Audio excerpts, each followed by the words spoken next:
नमस्कार, मैं हूं ज्योति। आप देख रहे हैं बागड़ वार्ता 91। बांसवाड़ा डूंगरपुर न्यूज बुलेटिन में आपका स्वागत है।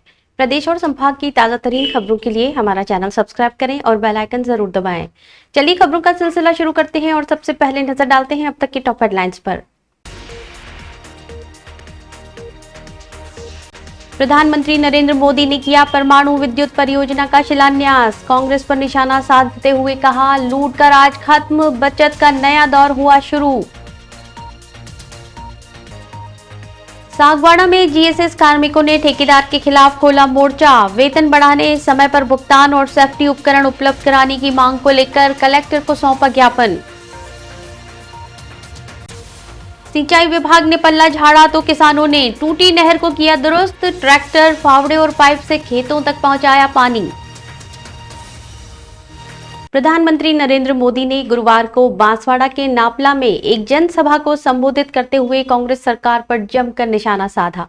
उन्होंने कहा कि कांग्रेस राज में लूट ही लूट थी, जबकि भाजपा सरकार में बचत ही बचत है, जिसके चलते देश जीएसटी बचत उत्सव मना रहा है। प्रधानमंत्री मोदी ने राजस्थान की पूर्ववर्ती कांग्रेस सरकार पर पेपर लीक, जल जीवन मिशन में भ्रष्टाचार और महिला अत्याचार को लेकर तीखे हमले किए। इस दौरान उन्होंने 1,22,000 करोड़ से अधिक की विकास परियोजनाओं का शिलान्यास और लोकार्पण किया, जिसमें माही बांसवाड़ा परमाणु विद्युत परियोजना भी शामिल है।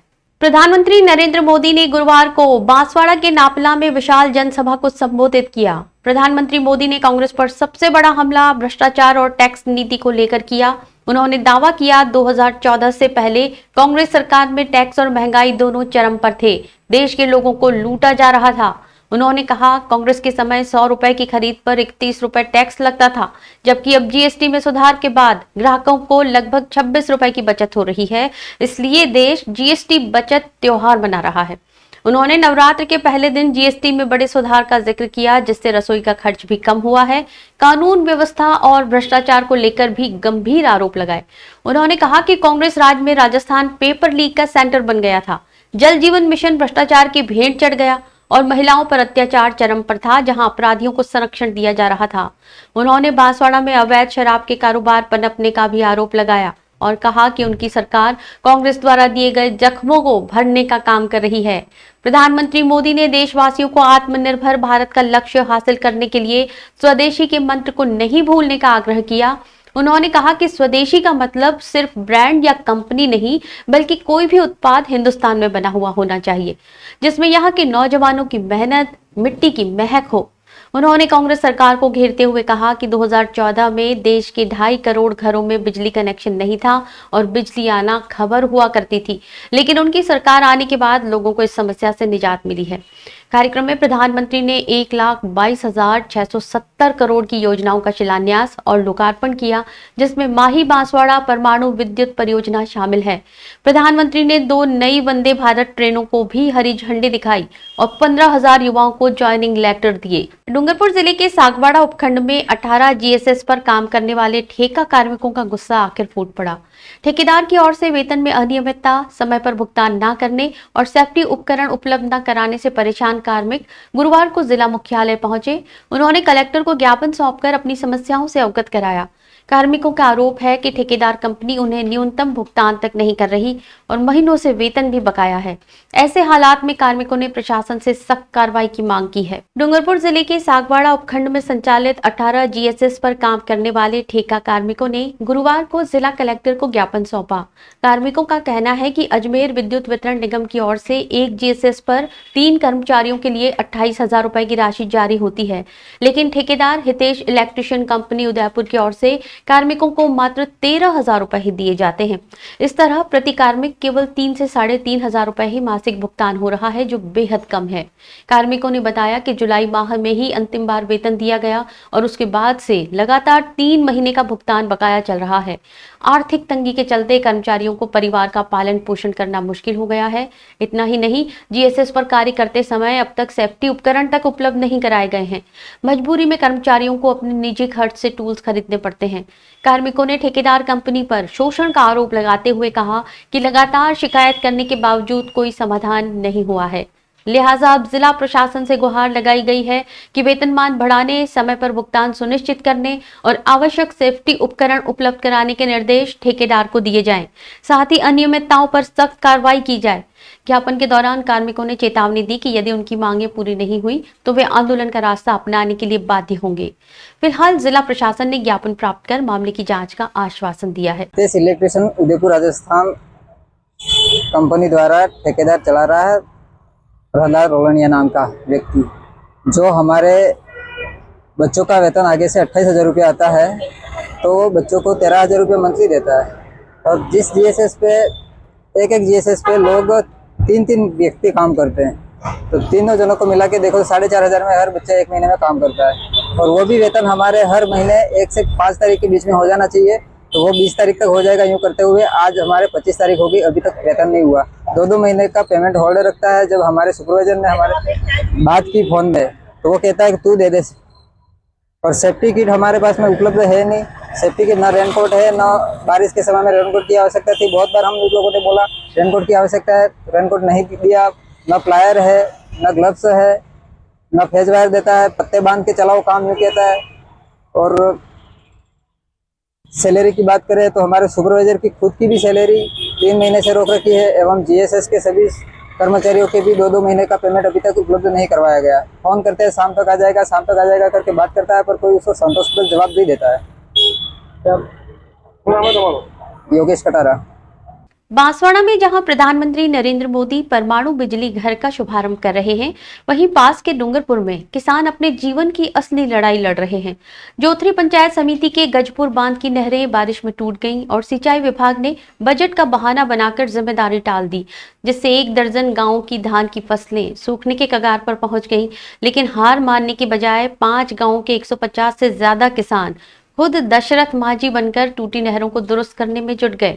उनके पसीने और मेहनत ने प्रशासन की नाकामी पर बड़ा सवाल खड़ा कर दिया है। डूंगरपुर जिले के जोथरी पंचायत समिति के करावाड़ा गांव के पास बने गजपुर बांध की नहरें इस बार की बारिश में टूट गईं।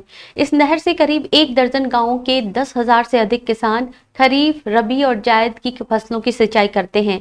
लेकिन नहर के क्षतिग्रस्त हो जाने से खेतों तक पानी पहुंचना बंद हो गया और धान की फसल सूखने की स्थिति में आ गई। किसानों ने जब सिंचाई विभाग से गुहार लगाई तो जवाब मिला कि प्रस्ताव जयपुर भेजा गया है और बजट आने के बाद ही रिपेयरिंग होगी। इस ढुलमुल रवैये से नाराज किसानों ने खुद ही कमान संभाली। 5 गाँव के 150 से अधिक किसान पिछले 2 दिनों से टूटे हिस्से की मरम्मत में जुटे। कोई ट्रैक्टर से मिट्टी और बजरी ला रहा है तो कोई फावड़ा उठाकर खुदाई कर रहा है। कई किसान अपनी आर्थिक मजबूरी के बावजूद मजदूरी कर सहयोग कर रहे हैं। वहीं कुछ किसान प्लास्टिक पाइप और सीमेंट का इंतजाम कर नहर को फिर से जोड़ने का प्रयास कर रहे हैं। गजपुर बांध 1965 में बना था और तब से अब तक कई बार नहरें क्षतिग्रस्त हो चुकी हैं, लेकिन हर बार अधिकारी सिर्फ औपचारिकता निभाकर मामले को टाल देता है। इस बार भी विभाग को स्थिति की जानकारी थी, मगर किसानों को कोई मदद नहीं मिली। मजबूर होकर किसान ही इंजीनियर, मजदूर और ठेकेदार बन गए। गांव-गांव से जुटी ये सामूहिक मेहनत प्रशासनिक लापरवाही पर सवाल खड़े करती है और ये भी साबित करती है कि जब अधिकारी जवाबदेही से बचते हैं, तब जनता खुद अपनी ताकत से रास्ता निकाल लेती है। सर, ये नहर जो है वो पुरानी थी, तो आज दिन तक सब तालाब बना उस समय का था, तो ये जर्जर हो चुकी थी सर। लेकिन इस साल थोड़ा बारिश ज्यादा हुआ की वजह से ये रिपेयरिंग यहाँ कम हुई सर, इतना वो नहीं हुआ, इसकी वजह से ये टूट गया सर। और यहाँ टूटने की वजह से सर हम लोगों का धान के फसल है यहाँ से वीरावाड़ा, पाडला, गड़ा, नानोड़ा, केसरिया, टांडा करता हुआ सब 7 गाँव में पुलिस थाना दमोला तक पानी जाता है सर। लेकिन साहब ये टूट गया तो हम लोगों ने साहब हमको एक्शन साहब को भी हमने उनको अवगत कराया, आईएम साहब को भी अवगत कराया कि साहब इस तरह की बात है। उन्होंने वो आया, फोटो लिया, लेकिन सर कोई अभी तक उसकी कोई मतलब हमने रिपोर्ट आगे भेज दी है, ये वो किया करके हमने बताया सर हम लोग, और हमारी फसल सूख रही है सर। आज ही मैंने एक्शन साहब को फ़ोन किया था सर, मैडम साहब कि सर इस तरह की बात है। उन्होंने बोला कि मैं ये वो करूँगा सारे करके कहा, लेकिन हमने भेज दिया। जैसे ही स्वीकृति आ जाएगी, बजट आ जाएगा, शीघ्र ही काम शुरू करेंगे सर। तो ये काम शुरू होना करने तक तो सब हमारा जो भी फसल है वो फसल खत्म हो जाएगी सब, ये सब लोगों के। तो फिर हम लोगों ने इकट्ठे हुए सर, हम लोग 2-3 गाँव वाले, 4 गाँव वाले ने, और ये लक्ष्य लिया कि चलो कैसे भी करके हम लोग करके सब ये जो ये आपके सामने महिला है, ये पुरुष है, सब हम अपना खुद का निजी पाइप लाया सर और ये रखा है। और हमारे धान की फसल बचाने के लिए सर हमने ये जुगाड़ हमने किया है सर। इसके तरफ से प्रशासन को मैं आपके माध्यम के से मैं ये उनको सूचना देना चाहता हूँ और ये निवेदन करता हूँ इनसे मैं कि इसको शीघ्र ही कराई जाए। नहर वहाँ से टर्न है, टर्न को काट करके सीधी लेने के लिए सर मेरा निवेदन है एक्शन साहब से सर वगैरह सर। ठीक है, वही कह रहा हूँ सर आपसे मैं। बांसवाड़ा दौरे पर पहुंची पूर्व मुख्यमंत्री वसुंधरा राजे ने मां त्रिपुरा सुंदरी के दरबार में विशेष पूजा अर्चना की। प्रधानमंत्री नरेंद्र मोदी की सभा में शामिल होने से पहले राजे मां के चरणों में धोख लगाने पहुंची। माता त्रिपुरा सुंदरी मंदिर से उनका गहरा लगाव रहा है और हर बार बांसवाड़ा आने पर वे यहां दर्शन करने अवश्य आती हैं। मंदिर में दर्शन करने के बाद राजे प्रधानमंत्री की सभा स्थल के लिए रवाना हुई। बांसवाड़ा में गुरुवार का दिन धार्मिक आस्था और राजनीतिक हलचल दोनों का संगम बन गया। पूर्व मुख्यमंत्री वसुंधरा राजे ने अपने दौरे की शुरुआत मां त्रिपुरा सुंदरी मंदिर के दर्शन से की। जैसे ही वे मंदिर प्रांगण में पहुंची, श्रद्धालुओं में उत्साह का माहौल दिखाई दिया। राजे ने विधि विधान से पूजा अर्चना की और मां के चरणों में धूप लगाई। त्रिपुरा सुंदरी मंदिर बांसवाड़ा की पहचान है और इसे शक्तिपीठ के रूप में विशेष मान्यता प्राप्त है। वसुंधरा राजे का इस मंदिर से गहरा जुड़ाव रहा है। कहा जाता है कि अपने राजनीतिक जीवन के कई अहम फैसलों से पहले वे यहां आशीर्वाद लेने पहुंची हैं। यही कारण है कि आज भी प्रधानमंत्री मोदी की सभा से पहले उन्होंने यहां आकर मां का आशीर्वाद लिया। पुजारियों ने विशेष अनुष्ठान कराया और पूर्व मुख्यमंत्री ने पूरे विधि विधान से पूजा कर प्रदेश की खुशहाली और जनता के कल्याण की कामना की।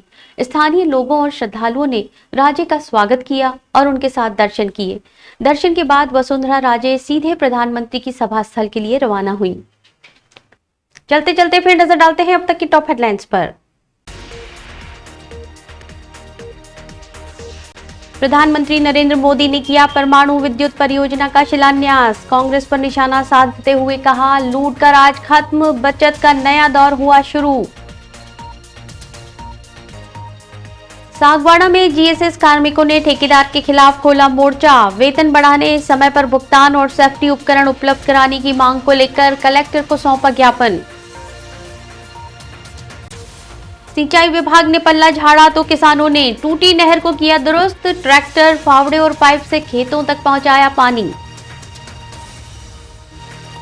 अपने स्मार्टफोन पर प्रदेश भर की खबरों से अपडेट रहने के लिए आज ही हमारा चैनल सब्सक्राइब करें और बेल आइकन जरूर दबाएं।